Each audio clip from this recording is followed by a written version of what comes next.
ಒಟ್ಟಿಗೆ ಈ ಒಂದು ಪ್ರಸ್ತುತ ಸಂದರ್ಭದಲ್ಲಿ ನಿನ್ನೆ ತಾನೇ ಚಾಮುಂಡೇಶ್ವರಿ ದೇವಸ್ಥಾನದಲ್ಲಿ ಮುಖ್ಯಮಂತ್ರಿಗಳು ಉಪಮುಖ್ಯಮಂತ್ರಿಗಳು ಹಬ್ಬ ಅವರ ಮೂಲಕ ಉದ್ಘಾಟನೆ ಮಾಡಿರ್ತಕ್ಕಂಥದ್ದು ನಿಮ್ಮೆಲ್ಲರಿಗೂ ಗೊತ್ತಿದೆ.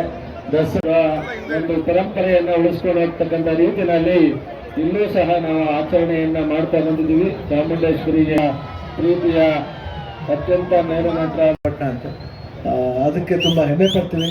ಸೊ ಇಂಥ ಒಂದು ಸಮಾರಂಭಕ್ಕೆ ನಾವೆಲ್ಲ ಇರೋದು. ಇನ್ನೇನು ಸಾಯಂಕಾಲ ಪ್ರೋಗ್ರಾಮ್ ಇದೆ, ಆ ಪ್ರೋಗ್ರಾಮ್ಗೆ ಬರ್ತೀವಿ. ತಿರ್ಗಾ ಮೀಟ್ ಮಾಡೋಣ. ಆಯ್ತಣ್ಣ. ಫಸ್ಟು ದಸರಾ ಅಭಿಮಾನಿ ಆಗೋಣ, ಆಮೇಲೆ ನಮ್ಮ ಅಭಿಮಾನಿ. Thank you.